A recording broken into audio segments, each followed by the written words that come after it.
Hey guys, so today we're going to be talking about how to do the pronated overhead bicep curl. It's an incredible variation of this exercise and it's going to really work your biceps. So here's the first thing that you'll need to adjust is your start position. Depending on where it is, then obviously you want to adjust it. So if it's low, then you want to adjust it high because you want this to be at the highest position of this specific machine. Now, this is the hoist cable machine, so just keep that in mind. Most of them are pretty similar though. You just push a button in and move it, put it all the way to the top. The next thing you want to do is adjust your weight. So when it comes to this exercise, I highly recommend you start very light to where you can do 20 repetitions comfortably.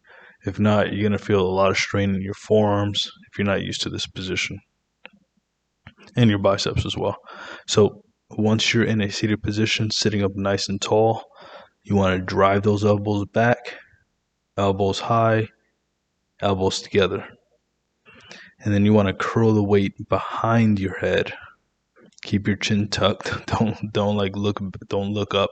If you do, you're going to end up hitting the top of your head. So don't do that.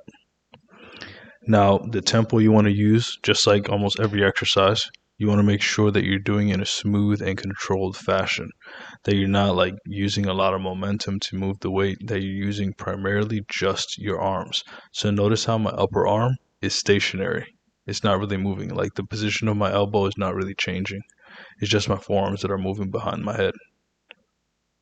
And that's what you want to think about when you're doing these exercises. You don't want your elbows dropping and then coming back up and then dropping and then coming back up. Just isolate that area. That's the point of this exercise. And like I said at the beginning of the video, do at least 20 repetitions comfortably. And I say this because if you go too heavy, trust me, you're going to end up hurting your forearms. Don't do that. Just start light and slowly work your way up. Think of it this way. How long are you going to be training? If the answer is 20, 30, 40, 50 years, then what's 2 weeks or a week even of just making sure that you're safe? That way you can last that long without any major surgery or something like that.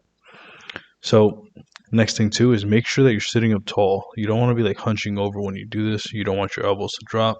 You want your chin tucked and you want to really isolate the bicep. Squeeze that bicep as you do it and make sure to fully extend as well. So this is what I mean by dropping your elbows. My elbows are too low. It's not giving clearance for the bar to go behind my head, and I'm not in shoulder flexion. Whenever you're not in shoulder flexion, you're not going to feel it as much. Also, keep those elbows in. Don't drive your elbows out. Also, sit up tall, like I said before. Thank you so much for watching this video. If you found it helpful, hit the like button, comment down below, subscribe, and turn on bell notifications. And if you want to take it a step further and work with us or support the channel further, there are a few ways you could do that down below. Again, thank you so much for watching. Have a great day and God bless you.